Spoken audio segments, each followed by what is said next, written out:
Hello everyone, this is Colin once again.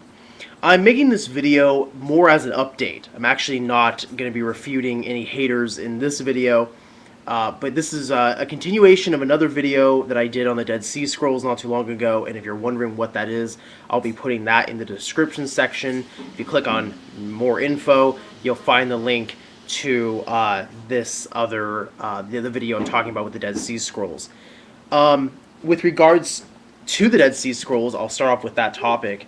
I have this book here called the Dead Sea Scrolls, and it's edited by Giza Vermaz, and he is a biblical scholar. He has a interest in the historical Jesus and what are the Dead Sea Scrolls. So this is a great book, and I'm referring to the video in which the biblical mystic professor or scholar or whatever, whoever she is in Israel, made the argument that the Essenes were either not real people or the Essenes are not portrayed. She finds it hard to believe they actually existed based on their theological concepts. Well, in that video, I proved that there were two opinions within the sect of the Essenes, that many of them did get married and had families. And so her argument that she cannot believe that this group existed because they were all celibate is rather refuted based on the works of Josephus and things like this. But I realized that her article said that most people who debate her have only read Josephus. They have not read the complete Dead Sea Scrolls. And so since I own this book, the first thing I did is I went to the index and I looked up the term marriage. And what do you know? Even in the Dead Sea Scrolls themselves, they talk about many people in the group of the Essenes getting married, living at home, and things like this. So, I took her challenge, and I refuted it. Another case in point, and because there's a lot of references, and I don't want this video to be extremely long, if you're actually curious as to what the references are, if there's a large demand for the references, I will post them in the description section. For now, you can either take my word for it, or hey, pick yourself up a copy of this book. Like I said, they are in the Dead Sea Scrolls. For example, the Community Scroll talks about the subject and things, or the Community Rule Scroll talks about this in detail. So, what else to talk about then? Well, let's talk about our favorite person here on YouTube, Ozzycda Quran 3. Let's discuss some of the promises I've made in the past and how I'm going to deal with Ozzycda Quran 3 in the future. First off, I'd like to discover a new thing. His name is actually Ben, so I will be referring to him by his first name, which is Ben, until I'm corrected and told that that is not really his first name. So from henceforth, and to get you all used to it, I will of course mention Ozzycda Quran 3, also known as Ben, and I will be referring to him. It's easier actually to refer to him as Ben in the videos, because granted his YouTube account name is rather long and kind of tedious, so Ben is just really simple. So anyway, let's talk about Ben. And the thing about Ben is this. Prior, it must be about 2 months ago, I made a video saying that I was going to buy his book and I was going to refute it. And I promised that I was going to do this, and I was going to analyze some other books as well. I have failed in at least doing the first part, which is actually buying his book. Reason for this is because I felt like I didn't want to buy his book. I didn't want to spend money on it. You can call me cheap or what have you. I mean, it was $14, but I just didn't really have the interest in doing it. Plus, he was dishing out a lot of videos, and so I found that that was enough material to work with. Well, I love it how things seem to fall into place a lot of the time. I love how that kind of works.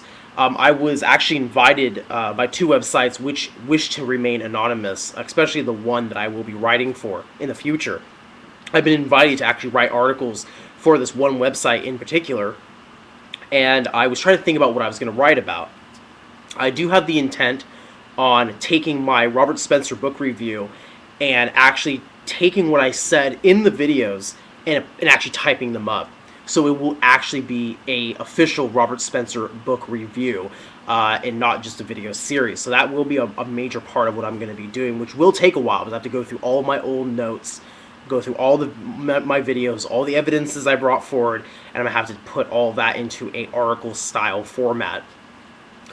Another project I will be doing is that after I was invited to do to write for this website.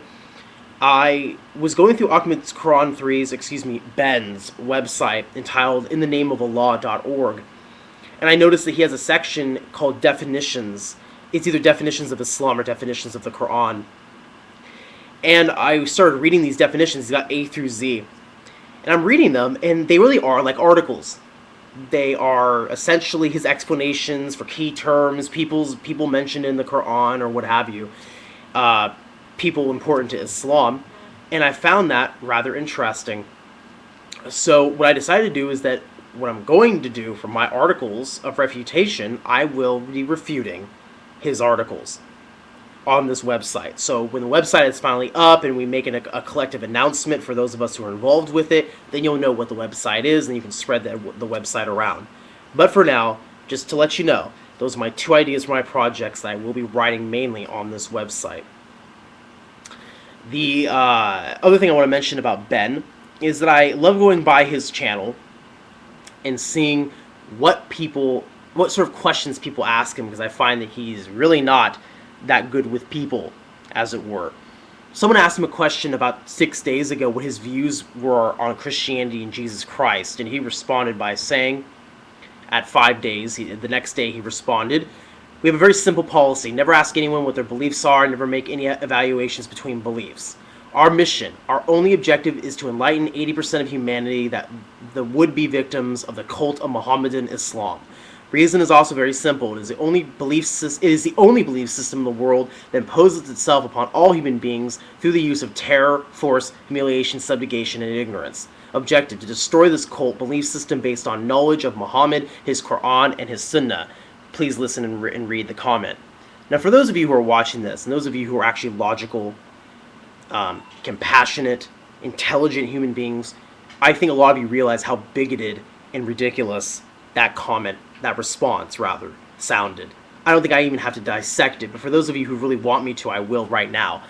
He makes a claim that Islam is, quote, the only belief system. Now, while I do agree with him about 5% of what he said, in other words, I'm willing to confess, as a rational and honest person, that there have been people who have claimed to be Muslims, who were Muslims, that did do acts that do go contrary to Islam, who forced things upon people and were abusive. I'm not going to deny that, and were attacking other Muslims and things like this. Of course, I would not take the people who do that. I would look at what the religion has to say about those sort of actions, but that's another topic entirely. What I would like to comment is that to say that throughout the history of religion, Islam is the only religion to do that is actually rather laughable.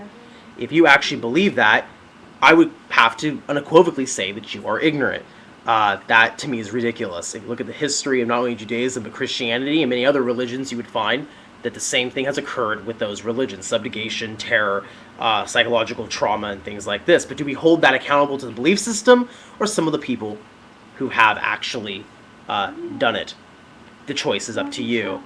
So, with regards to that, that is one thing to keep in mind. Another point I'd like to make is that someone else actually asked him again, or one of his followers wanted to clarify and say, I think the reason behind this person's question is they're curious about how you would respond to Muslims who would say, well, Christianity says this, Christianity says that. In short, Ahmad's Quran responds to his companion by basically saying, well, the thing is that Jews and Christians have ignored about 90% of their scripture, of course, and he actually says, quote, the Bible, there are verses in the Bible that are warmongering and deadly, but he says neither the Christians nor the Jews subscribe to this anymore. I would say that's debatable, but regardless of whether that's true or not, I'd like to say the following. Well, then look at it like this. His cop-out is that he doesn't want to bring up the fact that he's a Christian. He doesn't want to acknowledge that he's a Christian because he knows that many of the things, and I've illustrated this in my past videos, many of the theological things he says are ridiculous could be thrown right back at him if he were to acknowledge and admit his Christian belief. Him not doing that shows that he can just ignore what he is and just bash one religion. And in fact, when you look at his Islam InTheNameOfAllah.org, I would say his introduction sounds very much like an atheist argument. Not that there's anything wrong with that, but just want to throw that out there. And I'll be addressing that in my articles. Thank Thank you everyone for watching this update. Peace be with you all.